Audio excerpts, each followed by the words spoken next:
Welcome to this week's episode of Strong and Sculpted, the brand new podcast by The Sculpted Vegan, talking about all things strong and all things sculpted. And in case you didn't know, this podcast isn't just about bodybuilding and strength techniques and all things to do with being sculpted. It's also about being strong, whatever strong means for you. So that can be strong in body, it can be strong in mind, it can be strong spiritually, or it can be something that you found strength in, which helped you along in your journey. So strong doesn't always necessarily mean physically strong. It can mean strong or can mean many things in many, many different ways. And we're going to be having some epic guests on this podcast. We have some really, really good guests lined up, some very surprising guests that you would not expect to have on a Sculpted Vegan podcast. So stay tuned for that anyway. And guys, also make sure that you leave me a review once this goes live on the on wherever you're going to be downloading your podcast from. We love reading the reviews in iTunes because it helps me to connect better with you guys. And I'm going to start doing shout outs as well from the reviews. So once this podcast goes live, definitely leave us a review. Let us know what you thought. And I will be giving some shout outs in future podcasts to all those who leave reviews. So today we are going to get back to some questions that I have been asked. We have a lot of commonly asked questions that people ask me like all the time. And whenever I put out questions on my social media, on Instagram or on Facebook or whatever, the same questions come up again and again and again. However, there was a question asked today that I have never actually answered before. And when I saw it, I thought that is something that I really want to talk about because it's a very important question. So let me just read it out to you. So the first question today comes from Irene, I think it's Meja, M-E-J-I-A. Irene Maya, and she says, what has been your biggest mistake in your fitness career, i.e. too much cardio or whatever? So this is a really, really good question, Irene. Thank you so much for asking it because there are many, many mistakes that I have made in my fitness career, like many, many, many mistakes. But there are probably 3 mistakes that I have made, which are really the 3 biggest mistakes that if I could go back and change anything from when I first started training, it would be these 3 things. So let me tell you a story. Whenever I first started training, I was about 37. And I had downloaded a program from the internet to follow, okay? And I decided that I wanted to have a really gorgeous set of glutes. So I downloaded a program which was in 3 phases. There was phase 1, phase 2, and phase 3. And the program was actually by Emily Skye, the Australian fitness model Emily Skye. So I downloaded her program. And the first phase seemed to be kind of all about kind of general fitness. There was lots of weight training and there was a meal plan and everything came with it. But I just wanted the booty building part. So I skipped phase 1 and I just jumped straight to phase 2, which was all about building your glutes, okay?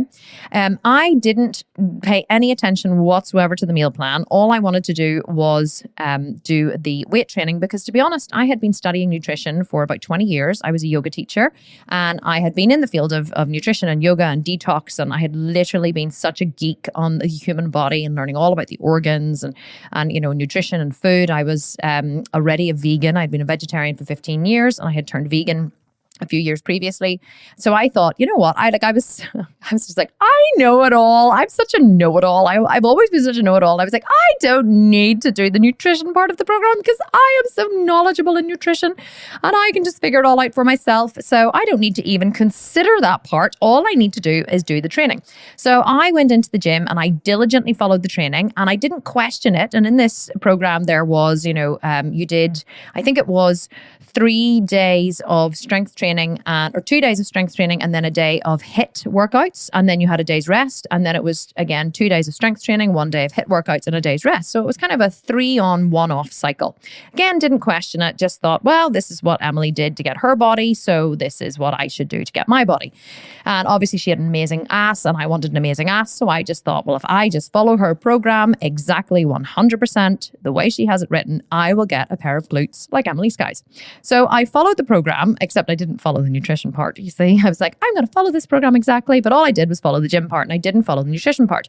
And I remember I would, it was at a time in my life when I was really only eating about 1,200 calories a day, like literally 12 to 1,400 calories. That's all I was eating. And I was very, very skinny. I wasn't skinny. I was kind of more skinny fat. I wasn't even skinny fat because I did have muscle because I was teaching a lot of yoga. I was teaching about 14 hours yoga a week and I had ridden horses competitively my whole life. So I did have I did have muscle, but I remember getting my body fat tested, and it said my body fat was about 25%. I remember being really shocked. I said to my husband, I was like, yeah, my body fat's going to be like about 12% whenever they test it. Like, I'm such a big ego. And because I never had my body fat tested in my life, and the girl like did it with calipers. And it was 25%. And I was like, no, that couldn't be right. I couldn't have 25% body fat because I was really, really, really lean. I was only a size 8, a UK size 8, which is an American size 4, I think. And I had been an American size 2, which is a UK size 6, which is small for my height because I'm 5'8". So I thought I was really, really, really lean. I thought I was going to have like a really low body fat, but I didn't. I had 25%. So I was lean. I had skinny legs, and I had very bony, skinny chest, and I had, very skinny arms, but I just had, like this kind of pocket of fat around my belly button. I mean, it wasn't a lot, but compared to the rest of my body, it was enough.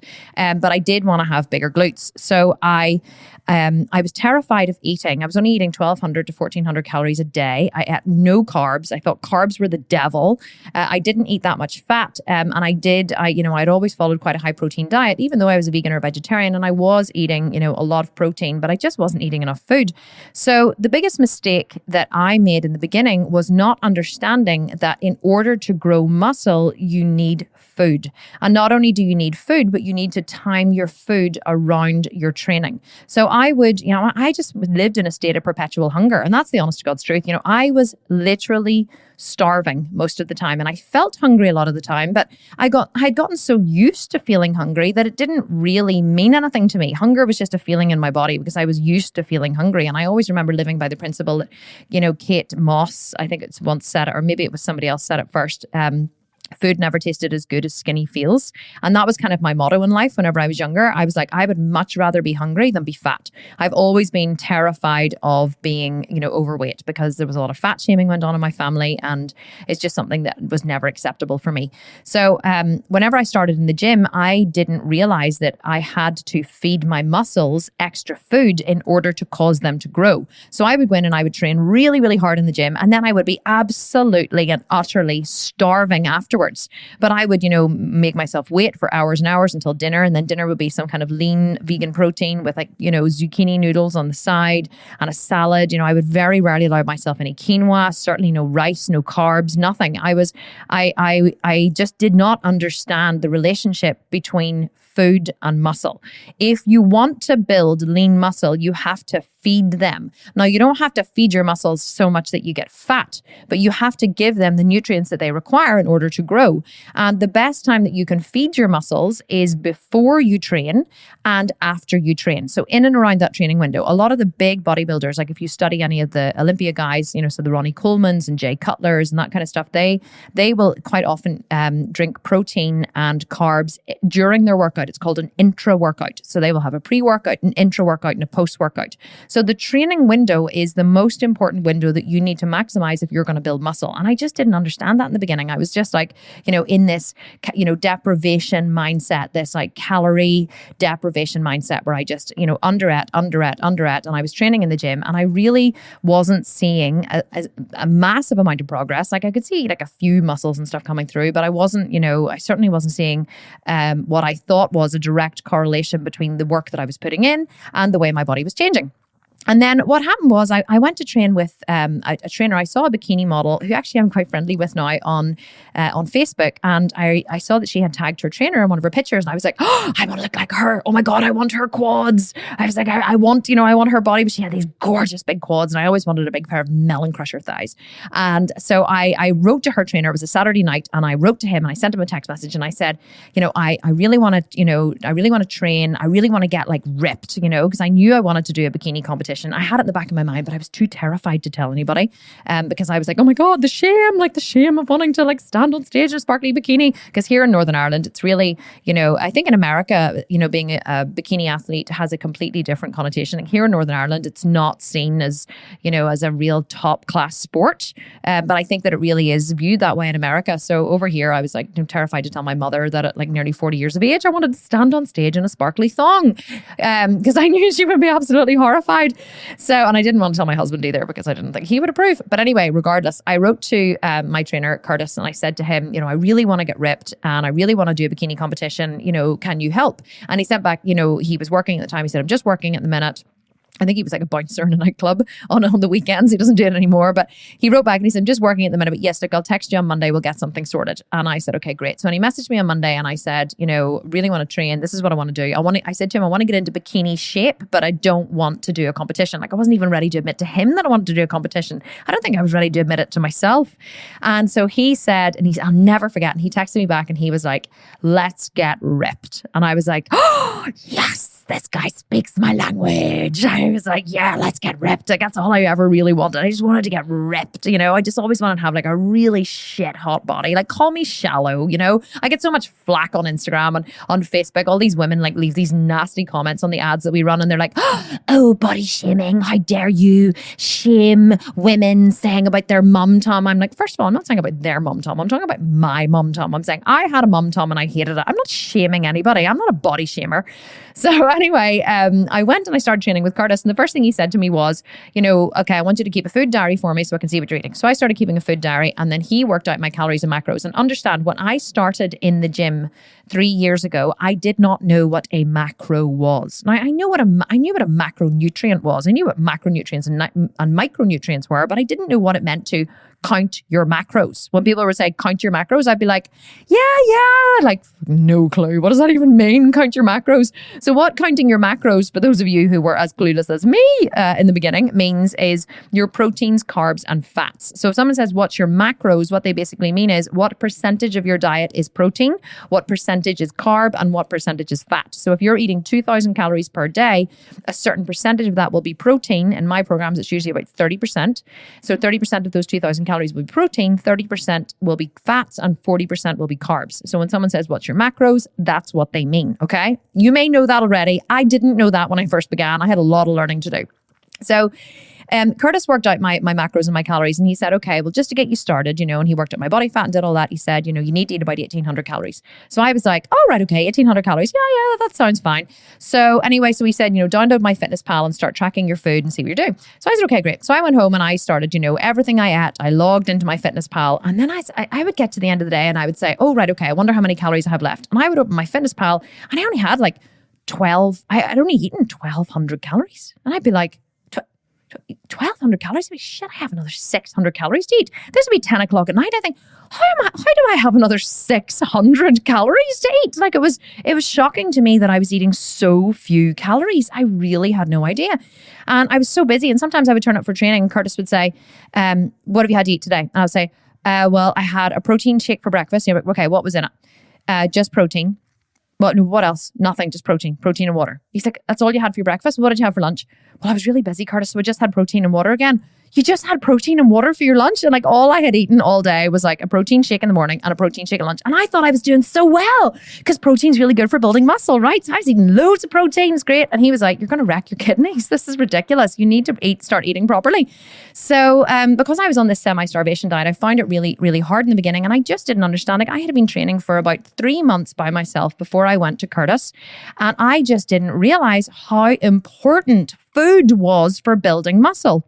And so whenever I started eating 1,800 calories, he got me to take my progress pictures every 2 weeks. So I took my progress picture and then I was eating 1,800 calories. And then 2 weeks later, I took progress pictures again and I was leaner. And I was like, what? How is this? Hang on. I came to you because I wanted to get really ripped. You increased my calories by 600 per day. And 2 weeks later, I'm leaner. And so I was like, what kind of voodoo magic is this? Who are you? Are you a magician? And so he was like, no, like this is like your body is sucking up these calories because you're like teaching 14 hours yoga a week and now you're training 5 days a week in the gym. So I was like, happy days, let's eat all the food. So I continued on with this. And so I ate 1,800 calories for maybe two to 4 weeks. I think about 4 weeks, took it again, progress pictures in 2 weeks. I was leaner again. It's like, oh my God, this is great. So he was like, well, let's increase to 1,900. Went up to 1,900, leaner again, went up to 2,000, leaner again. The more food I ate, the leaner I got. Like it was shocking to me. So my body was just like sucking up all this food. Could not believe it. And then I hit the sweet spot, which was about, oh God, for me, it was like, I think it was about 2,800 calories. At about 2,800 calories, I started to put on what we call in bodybuilding a little bit of fluff, right? Started to put on just a little bit of fluff. And I knew that I'd hit the sweet spot. So that's what people don't realize is that there is a sweet spot of you have to increase calories gradually gradually and keep taking your progress pictures. And if you keep taking your progress pictures, that's when you'll realize, that's when you'll be able to judge if you're putting on body fat or if you're eating too much or you're eating too little. So at about 2,800 calories, I began to put on just a little bit of fluff. So I paused at 2,800 calories and I really, really, really worked on increasing my intensity in the gym. And I literally, I pushed so hard in the gym. And then I think because we had decided then to do a show, which was the following April, by about Christmas time, I was eating about 3,000 to 3,500 calories per day, right? And still maintaining probably a 20 to 22% body fat. Okay. So anyway, then I started my shred for that first show on about 3,000 calories, and I only had to cut down to 1,800 calories for the show. Like, I didn't even have to go very low, although I didn't get as lean as I wanted. And next year I went much, much lower in order to really get shredded, which was fine. So that was the first mistake that I made, was not realizing how much food you needed to eat in order to burn calories, burn calories, raise your metabolism, but in order to build muscle. And whenever people join my 18-month program, quite often the first thing we have to do with many women is we have to get them eating more food. Many women come in and they're overweight, right, or they're unhappy with parts of their body, and they're eating and then whenever we start, looking at their diets and things, we realize they're eating like 1,000 calories, and they come into the group and they're like, how can this be? Like, I'm just not hungry, and I still have another 600 calories to eat, and I'm like, yeah, sister, I was like that in the beginning as well. Like, your metabolism will catch up. But in order to burn more body fat often, and in order to build more muscle, you have to eat more food, which will correct your metabolism, get everything roaring along, and then your body will start to drop fat. So that was the first mistake. The second mistake that I made in the beginning was not understanding how training to failure is actually the fastest and most efficient way to build muscle.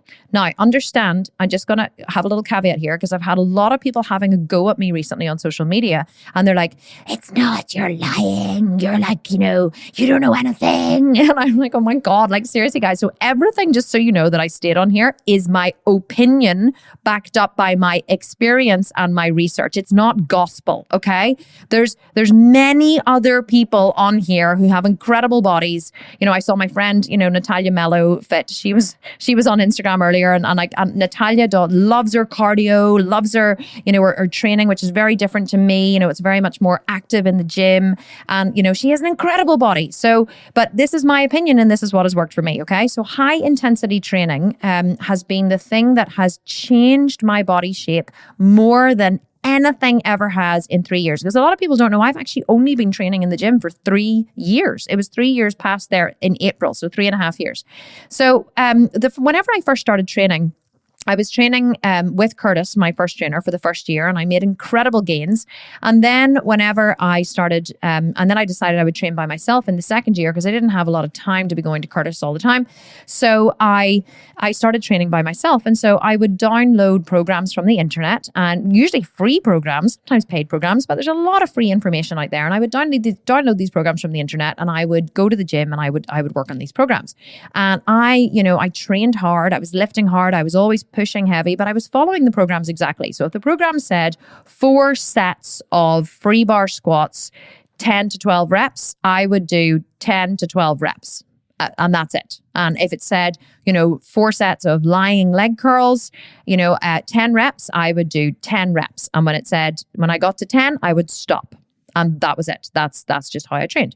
So I was just doing this, and I made good gains, and I made really big gains in my upper body. But what I really wanted, and why I started training in the first place, was because I wanted a big peachy ass, right? I wanted a big peachy butt, and I wanted a pair of melon crusher thighs, right? Really cut legs. Like, I wanted to see quad separation. I wanted to see more than just one line in my quad, maybe 3 or 4 lines, just call me, I don't know, call me shallow, but that's what I wanted.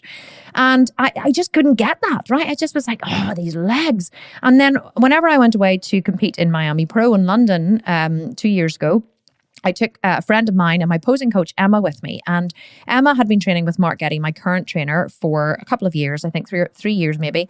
And the day of the show, I had stripped off and I was kind of looking at my physique in the mirror. And I said to Emma, all I've ever really wanted is big legs. I just want big cut legs. That's all I want. And no matter how hard I work, like I can't get them. I've tried programs from the quad guy and the glute guy and the leg extension guy. And I was like, I've downloaded all of these programs from the world's biggest bodybuilders and I followed them to the letter and I just can't get big legs.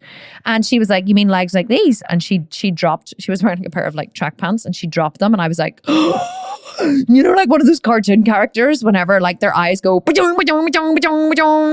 they go out on stalks, and like their jaw hits the floor. I was like, how did you do that? How did you get those? Like she had the most gorgeous pair of legs and she still does have the most awesome legs. Like every muscle was rippling and she was like 6 weeks or like 8 weeks or something out from her show. And I was on the day of my show and I was like, I want those. How did you get them? And she said, she said, Mark Getty.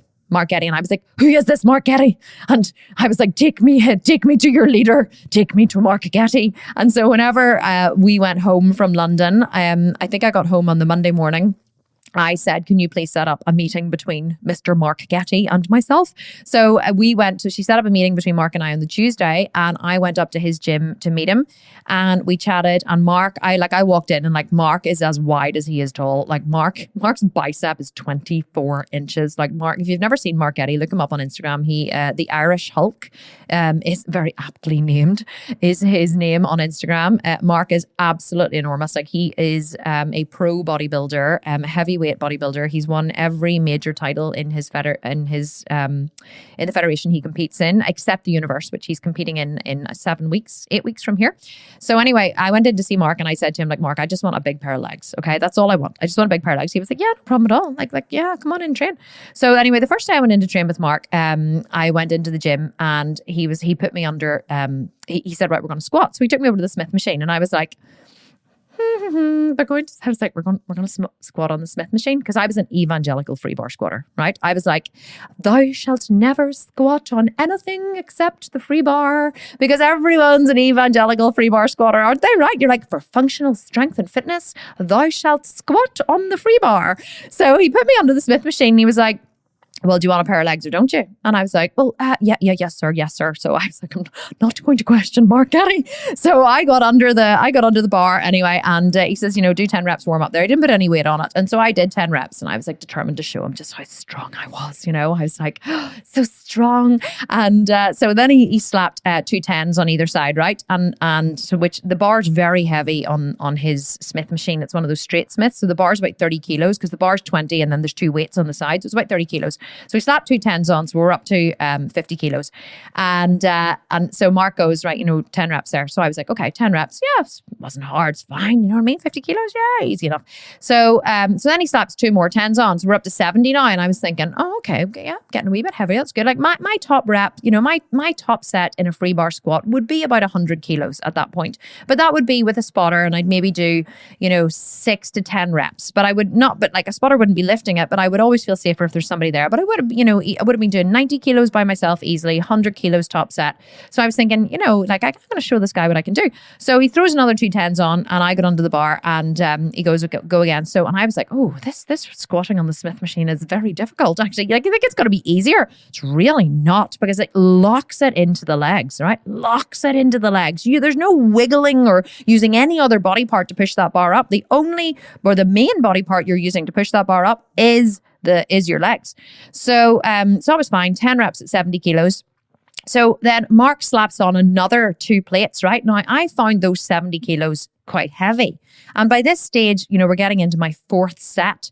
And I was thinking, fuck, that last set was heavy. Like I really struggled hard in the last 3 reps. And Mark throws on 2 more plates. So now we're up to 90 kilos. This is my first exercise at 10 a.m. with my first ever session with my new trainer. And he slaps 2 more 10s on. And I was like, okay. And I thought, well, I'm not going to complain. I'm just going to do it. So I unracked the bar and I'm like, shit, this is heavy. Oh my God. So anyway, so I squat down and I'm like, So anyway, so I get up, so Mark's standing behind me. He's spotting me just with his fingertips, right? So he's like using his biceps. He's not like curling himself around me, like spooning me from the back and squatting. Mark's like using his fingertips. But Mark spots you. He just like, he always says he's there to make the rep harder, right? He just wants to keep the momentum going. If you need a tiny wee bit of a finger lift at the bottom just to keep the rep going, that's his job. So I got to 6 reps, right? And I was struggling like crazy at 6 reps. And I thought he was going to tell me to rack the bar. And he goes, no, come on, keep going, come on, another rep. And so I was like, oh shit, so 7 reps. And he's like, come on, this is light for you. And I'm thinking, this is not light for me. So I got up and I was like, I got to 8 reps. He's like, come on. I was like, no, Mark, no. And he was like, I'm literally shouting, no.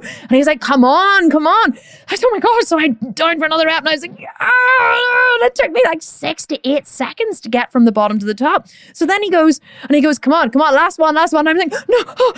By this stage, I'm like hyperventilating. Oh my God, what's this guy doing to me? So I like squat down and like every ounce of strength. I think it took me 10 seconds to get from the bottom to the top. And then Mark goes, okay, you're done. Boom, rack the bar. And I was like, oh my God. Like I had never, ever trained like that in my entire life, ever. The intensity with which I trained, should I say now? I'm used to it. But the intensity with which I trained with Mark was like nothing I had ever experienced before. Leg day, like don't get me wrong, I never relished leg day in the gym before, but I certainly never dreaded it. And even now, like this may be TMI, okay? Like this may be too much information, but even now I do legs on a Tuesday with Mark, right? 10 a.m. every Tuesday, legs. And whenever I wake up in the morning, I usually have a dose of the runs at least 3 times before I get to the gym. And then usually in the middle of our session as well. I get so nervous. I've been training with Mark for 2 years and I still get nervous before leg day. I literally have the runs in the morning when I wake up, before I leave the house again, and usually when I get to the gym, because like my stomach turns over because I know what's coming. So anyway, so we did our set in the Smith, and then we went on to, I think it was the incline hack squat, and like he nearly fucking crucified me on that as well. But what I realized with Mark was the first 2 to 3 sets were actually relatively easy. So the first set, it was like, yeah, this is a piece of piss. There's like no weight on this bar. Second set, yeah, still really easy, no problem at all. Third set, okay, first working set. Yeah, it's feeling a wee bit harder now. But it was the 4th and final set of those compounds where you literally left your soul on the gym floor. You left your soul on the floor. You were like trembling, feeling like you were going to vomit, head spinning, ears pounding, like the blood rushing into your head. But that 4th and final set, literally where you leave your soul on the floor, that is where the muscle grows. And it's only when the pain begins that the work starts. And I didn't realize that before. I thought that when the pain began, that's when you re-rack the bar. So like I knew I knew that it was supposed to be sore and kind of uncomfortable, but I just didn't realize the extent with which you had to go to, or the extent you had to go to in order to really break through those muscle fibers, recruit more muscle fibers, tear more muscle fibers, and build more muscle. And so I started training with Mark in, regularly 5 days a week. And my body packed on more muscle in 1 year than any other time in my life before. I swear to God, my quads doubled in size. If you go on my Instagram, thesculptedvegan, and look at some of my previous before and after pictures, my quads they're absolutely unrecognizable. In fact, I packed on so much muscle in the last year through training with Mark that I got far too big for bikini. Like I won my first show. I didn't even place in my second show. I came 5th in the World Championships then in my 3rd show. But like they nearly moved me out of the category 3 times. In all 3 shows, they pulled me out to the front of the stage and looked at me and they were going to move me because I just put on so much muscle. So if you want to build big muscle, you need to not stop when it says 10 reps. If you have more reps in the tank, you keep going. And also what a lot of people don't understand with high intensity training, it's called HIIT training, not to be confused with high intensity interval training. It's high intensity training. And what a lot of people don't understand with high intensity training is that it requires you to completely go to failure so that you literally cannot move your body part 1 more inch. And what a lot of people as well don't realize is your final rep in your final set of your compounds, your big exercises, should take between 6 to 10 seconds. If you push up and you go, and you get 3 seconds up and then you rack the bar, you're doing yourself out of the growth. It should take 6 to 10 seconds. In fact, I want you to count. I challenge you next time you're in the gym and you're doing your compounds being multi-joint exercises like, squats or hack squat or leg press or a deadlift or something like that. I want you to count your final reps in your final set because they should take you 6 to 10 seconds from bottom to top. And that is how you know you've reached failure. If you're pulling that rep up in 1 or 2 seconds, you have not reached failure. Now, it's best to not go to failure. You always want to be safe. And on leg day, I recommend that you get a spotter because it is hard to go to failure by yourself. And if you have a spotter, that person can really grind out those final few reps. And that's another thing that I learned. That was one of the other mistakes that I made in the beginning. I didn't realize that it's okay to safely, and I'm putting my fingers in inverted commas here, safely lose form in the final reps of the final set in order to grind out more reps. If you look at the biggest bodybuilders in the world, whenever I want to do something really well, I look at someone who's doing the thing that I want to do at the top of their game. So when I wanted to build muscle, I didn't look at the bikini athletes standing on the Olympia stage. I looked at the Jay Cutlers of the world. I looked at the Ronnie Colemans. I looked at the Mark Gettys. I looked at the Dorian Yates. I looked at the Arnold Schwarzeneggers. I looked at the men because I was like, well, what's working for them will work for me. Whenever I wanted to build my online business, The Sculpted Vegan, which is now the world's largest online vegan bodybuilding company, I didn't look at someone who was running a blog or selling a few programs. I looked at the Amy Porterfields of the world. I looked at, the biggest digital marketeers that exist. And I was like, well, I'm going to do what they're doing because Amy Porterfield, who's one of my mentors, has made like 15 million in the last, I don't know how many years, 8 years or something from online programs. I was like, well, I'm going to do what she's doing because she obviously knows her shit, So, training to failure is really not training to failure was the second biggest mistake that I made in the very beginning. I just didn't understand really what it takes to build muscle. And that is to absolutely and utterly annihilate your body and grind out those final few reps in the final set. Your first 2 sets are your warm-up sets. They should be easy enough. You only need to really leave your soul on the floor in the final set. And that's one thing I learned from Mark. Every other trainer I'd ever been with said, he would have, what I hated about it was I tend to give my all to things. Whenever I do something, I will go the heaviest I can go for the longest I can go. I'll really throw myself into it. And what I hated was, sometimes in a set with another trainer, I would really throw myself into it. And the trainer, and I'd be like, yeah, grinding it. And then they would go, okay, just one more set. And I'd be like, 1 more set? Are you freaking crazy? And they'd be like, no, but I'm not doing 1 more set. I was used to get so annoyed because I was I gave that my all. I'm dying. My arms could barely move. But the thing about Mark is, and the high intensity training is, you only need to give it your all for 1 set. Mark will never ask you to leave your soul on the floor twice. You do it once, you absolutely and utterly annihilate yourself, and then it's done. You move on to the next exercise. So that's what I love about Mark. Your central nervous system doesn't take an enormous amount of beating because you're only doing it once. So the final thing that I learned, or the final mistake that I made, which I wish I had have known in the year that I trained myself. Even those first 2 years, because the majority of my muscle has been built in the last year. My body is completely different to what it was a year ago. It's insane the amount of muscle that I built through high intensity training, the way that I teach. In my Sculpted Vegan programs, we all use high intensity training and the results are phenomenal for the members. But the last mistake that I made was changing my program too often. So I see many, many people doing this because I think because they get bored is probably one of the reasons. But also I think that, like me in the beginning, many people believe that in order to get better results, you need to change your gym program often, right? And there's this whole thing going around, and this whole epidemic going around, which I find quite amusing, excuse me, which is about confusing your muscles. Have you heard of muscle confusion? I bet many of you have heard about, oh yes, I change my exercises often to confuse my muscles so that my muscles don't get used to the exercises that we're doing, and then they become confused, which means that I can trick them into doing more work. I'm like, really? You're confusing your muscles? And they're like, yeah, that's what happens whenever you change your program all the time. You confuse your muscles. And I'm like, so tell me how that works, right? Explain to me how that works, because your body is the most sophisticated piece of equipment that ever existed in the whole universe. There is nothing more complex or more sophisticated than your body, right? But you believe that you can confuse your muscles. So you can outthink your muscles, right? And so I can imagine the conversation. Imagine like your muscles being like, oh my God, like I'm so confused. Like last week we were doing deadlifts, sumo deadlifts, and this week we're doing straight leg deadlifts. And I swear to God, if she doesn't stop confusing me, I'm leaving this party. I'm out of here. That's it. I'm like, whenever people talk about confusing their muscles, I'm like, this is like the funniest thing I've ever heard. Let me tell you something, people, okay? Like, listen up.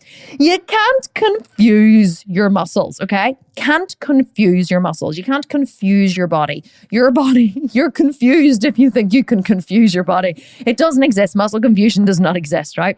Muscle confusion. Basically, whenever people change their exercises, they access different muscle fibers, right? So whenever you change the angle of your legs in a leg press, for example, say if you place your feet closer together, then you will activate more of the quad muscles. And if you place your feet wider apart and higher, you will activate more of the glutes and hamstrings. So you haven't confused your muscles by changing your leg position. You've just activated different muscle fibers, okay? So this whole muscle confusion thing, I find it very funny. And I remember whenever I first, I read programs, earlier on in my investigative days, whenever I was training myself, and I would have downloaded different programs because I believed that it was important to keep the body guessing. Oh yes, I'm changing my gym program every 8 weeks because I want to keep my body guessing. What that was really code for was I'm changing my gym program every 8 weeks because I'm bored, right? And here's what happens, and listen, I understand this, okay? We go to the gym and we're doing the same freaking exercises every day, right? And we're doing, oh my God, it's Monday, it's legs again. And we're doing squats, and we're doing this, and we're doing that. And it can become very boring, right? So at 8 weeks down your line, you think, yeah, I'm ready for a change. I'm ready to change this up. I'm going to change this up. I'm going to do something different, right? And you're sore in all the right places. And you're like, oh, that changing of that program, that must have really, that must be the reason why I'm sore, right? I'm sore because, because now my muscles are confused. No. That's not what happens. It's just you activated different muscle fibers. But here is why it is a mistake to change your program too often, okay? It's a mistake because training in the gym is kind of like learning to drive a car. So whenever, I don't know how you first learned to drive a car, but I first learned to drive a car whenever I was 9 years of age, okay? My dad is a car dealer. And whenever we were old enough for our feet to touch the pedals, my father taught us all to drive. And we used to drive around. We had quite a big yard, and we had lanes and yards and places. It was an old farm. So we had about 50 acres. So Dad used to put us in the car, and he used to explain to us how the two wee wheels, and the thing. And as you moved your foot off the clutch, and these wheels moved apart, and the car started to move. And he would have taught us all this. And I remember whenever I first started to drive, it was all very confusing. So I'm sitting on 3 cushions propped up in like a Ford Fiesta, right? You're talking like 30 years ago here. Yeah, 30 years ago. So I'm in a Ford Fiesta propped up in 3 cushions with like a ramrod straight back on it, okay? Barely able to see out over the steering wheel. There's no power steering in this vehicle, by the way, because there wasn't in those days, and there's certainly no seatbelts. So I'm like learning to drive on the farm in this thing, and Dad's like trying to explain about these wheels, like turning and moving apart, and I'm trying to think about what I'm doing with the clutch, and then it's like, oh shit, I have to remember to brake, and then oh my God, don't press the accelerator too hard, and then I'm trying to like hold this bloody thing around corners, and like I'm trying to concentrate on all of these things at the same time, right? And it was really, really hard because I certainly couldn't have gone fast, and I certainly couldn't have done like hill starts or turn, or 3-point turns. Like that all came later. And of course, then once I got used to the car and I got used to the feeling of the clutch and used to the feeling of the accelerator and used to all that, then I was able to do hill starts and 3-point turns and all of the stuff that Dad taught us, reversing around corners and everything that we were going to need to know for our test. And that's kind of what it's like whenever people learn to drive, no matter what age it is. Whenever you learn to drive, you don't get into the car and you're like, yeah, let's go, like little boy racer. Everybody has to learn. You have to turn the music off. You have to concentrate. You're like, oh my God, I have to remember to indicate. And driving in the rain. Do you remember how stressful that was in the beginning? Like driving in the rain. Oh my God, it's raining. Like it's a whole new set of stimulus coming in when you're trying to learn something new. That's what it's like when you change your gym program too often. Whenever you change your gym program to a completely new set of exercises, you have to go through the whole learning curve again. You have to learn, well, I don't know how strong I am here, so I'm guessing the weights in the beginning, but you don't know what your failure weight is because you're not used to doing it. And you're really not sure about, do my knees have to come in, quite so far? And, is it okay if my back comes off the seat? Or maybe, do I have to stick my butt out like that? Or what's the best hand placement? Do I keep my shoulders back? So you're learning all of these new movements with this new gym program. And the problem is that muscle is primarily built through adding more load, right? Load is king. That's one of the sayings in the Sculpted Vegan program. Load is king. Adding more load, i.e. adding more weight, is the fastest way on this earth to build more muscle, right? Adding more load. But just like you can't get into a car for the very first time, or even after the first week or the second week or the third week, or even the first 6 months, you can't get into the car and drive. You couldn't go onto a rally track and just race. You can't go, you can't take risks in the car. You can't nip in and out of people, in traffic lights. Not that I would ever do that. But you know what I mean? You can't take the little risks in the car. You drive very, very safely because you're still getting used to the car. But then as you've been driving for, as long as I have now, 20 years, more than 20 years, you get very, used to taking risks and taking, just driving really, really well. But that comes over time. And that's what happens whenever you keep your training the same in the gym. My training program hasn't changed in the last 16, 17 months, right? And when I say hasn't changed, right, I'm not joking. My training program has stayed the same exercises in the same order, using the same amount of reps for the last 16 months. And I do not intend to change it. I on a Monday, I do chest and triceps. Tuesday is legs, quad focused. Wednesday is back. Thursday is shoulders and biceps. Friday is glutes and hamstrings. The exact same exercises in the exact same order. Now that would seem counterintuitive, wouldn't it? That would seem like you would be like, okay, well, surely your muscles wouldn't be confused enough to grow, or how does that work? Or how would you even progress in that way? Well, I'll tell you how you progress. Whenever, just like driving a car, whenever you're doing the same exercises every single week, you don't need to focus on the movement. You don't need to focus on what you're doing, whether your back should come off the seat, whether your arms are in the right place, whether your feet are in the right place. When you get on that machine, like I do, I don't do Smith squats anymore, but I have 4 compounds that I move between. So I say it hasn't changed. I move between these 4 compounds. They're either Smith squats, incline hack squat, pendulum squat, or V squat. I never, ever, ever use a free bar in my training, ever. Sometimes I do like a row, like a barbell row. Today I was doing like 80 kilo barbell rows because they don't have a T-bar row in the other gym I was training in. But apart from that, it's all machine based. And whenever you get onto that machine and your body, it's just like whenever you settle into a car, your body just settles in, your body just gets used to it. And all you need to focus on is pushing more load. That's it. You're not worrying about anything else except, can I move this weight? My squat, since I have been training with Mark Getty and training this way with the high intensity way, and also just keeping the exercises the same, I now squat 180 kilos for 10 reps on a V squat, which is where your feet are on a platform, on like a slight incline platform. And you've got 2 bars on your shoulder. So that I would squat 180 kilos on that, and I would do 190 kilos on the incline hack squat straight after the V bar, right? Or not the V bar, the V squat. 190 kilos. Like, that's an insane amount of weight for a girl. And the only reason I've been able to do that is because I've kept the exercises the same for a long, long, long time. When I step onto those machines, I know exactly what I'm there to do. And my central nervous system is relaxed. I'm not trying to learn new movement patterns. I'm not stressing. I'm not sweating. I'm not worrying about whether I'm going to be able to lift it or not, because I lift the same every single week. All I need to worry about is, am I going to be able to lift this new weight with this extra 5 kilos, this extra 10 kilos or whatever? And that's when you get slightly nervous in your final set. But often you can, because you know consistently, you can say to yourself, oh my God, right, for the last 6 months or 6 weeks or whatever, I've been consistently doing 10 reps at 160 kilos. So if I do 10 reps at 160 kilos, I know I can do 5 reps at 170 kilos. Like, it makes sense, doesn't it? Like, the maths make sense. You're doing 10 reps at 160 kilos consistently. So now you kind of know in your mind. I say it to all the people in the 18-month Sculpt and Shred program. I say to them, if you are doing 10 reps at a certain weight, you can do 6 reps at a lower weight. Or no, sorry, at a higher weight. So if, say, you're doing 80 kilogram which is about 170 pound free bar squat, right? And you're doing that for 8 reps. I would say to them, well, you can do 100 kilos or 90 kilos for 4 reps. You can always go up in weight and down in reps. And that's how you progress. And that is the biggest mistake that people make. The third biggest mistake people make is they change their program too often. When I stopped changing my program, my muscles exploded with growth. Okay, it's insane how much they grew. So you have to keep the exercises the same. And then, and I'm always like, I do these. I used to do them weekly, but now I do the monthly Q&As in the group in the Sculpt and Shred program. And the 18-month, I keep talking about it because the 18-month Sculpt and Shred program is kind of my signature program. It's the program where you build muscle for 12 months, and then you do an athlete style shred, like stage style shred at the end.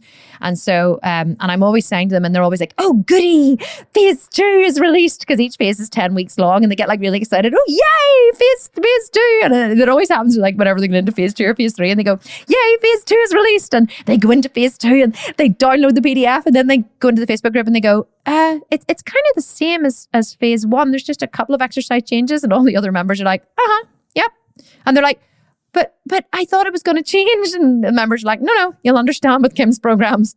They don't change. They don't change very often. And I'm always like, I always talk about it's like Gladiator, when he goes into the middle of the ring and he's like, "Are you not entertained?" And I always say to members, like, seriously, do you want to be entertained or do you want to get a result? Because if you want to be entertained, then you can just go onto the internet and you can download a new program every 8 weeks. And listen, there's no judgment there, by the way. Some people go into the gym and they're like, "I'm not really that concerned about building muscle. I just kind of want to be a wee bit stronger. And I kind of enjoy going to the gym and I enjoy experimenting and trying new things. So I'm happy to keep doing." Like my husband, for example, Ryan, he loves to change a gym program. He changes it like every 8 weeks. And it drives me insane when I train with him, as I'm always trying to get him to like go to failure.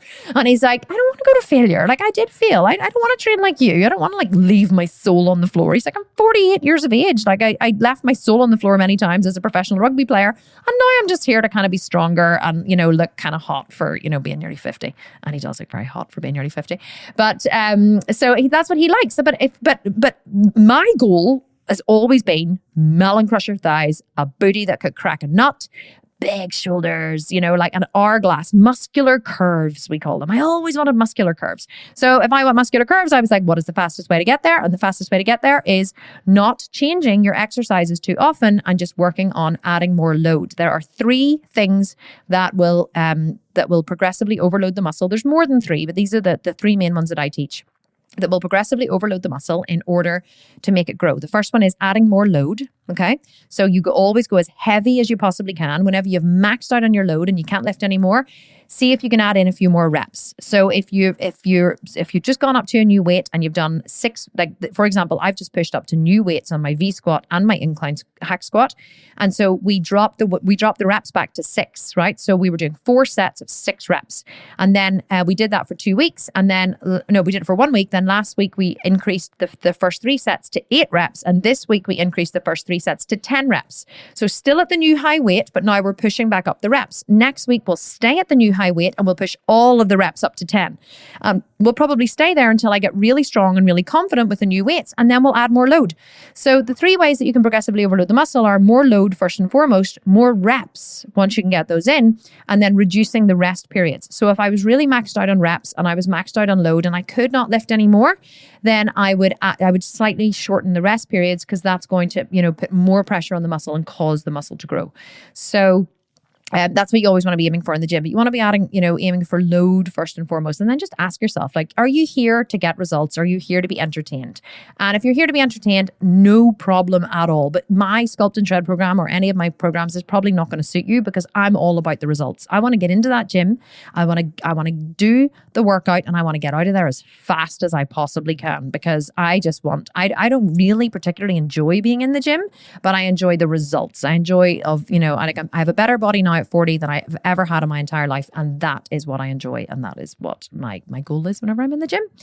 So I was actually going to answer more than one question today, but that was such a good question. And it enabled me to really go deep into those three things, that if I could go back and change those three things, and in the first couple of years of my training, I know that I would be in a completely different place now with my body than I was, because those were the mistakes I made in the first 2 years. And I just fannied around basically with, changing too many variables. And it was really when I got consistent that everything changed. And that is what I preach in my programs. I say, consistency and discipline, or, it's not important to be perfect. It's important to be consistent. You have to show up consistently, and consistency is what will give you the results. So I hope you enjoyed this episode of Strong and Sculpted. Thank you so much for showing up today. Remember, I would love it if you would leave me a review on iTunes, and I'm going to start giving shout outs to everybody who leaves reviews. Now, if you didn't enjoy the podcast, don't leave me a shitty review, okay? Because that would just be mean. Only leave a review if you actually liked it. A positive review is what I'm looking for, not a crappy review. I'm just going to be honest. Like, I get enough negativity and crap on the internet from keyboard warriors and trolls. Like, seriously, I don't know what's going on in the world today. But anyway, I would love it if you would leave me a review, and I will 100% read it out on the podcast. And I will see you next week for another episode of Strong and Sculpted. So thank you so much for showing up today, and thank you so much for asking questions and for participating. You honestly mean the world to me, and I couldn't do what I do without you. So I just want you to know how much I appreciate you all. Okay, this is Kim Constable. Thank you so much, and I will see you soon. Bye for now.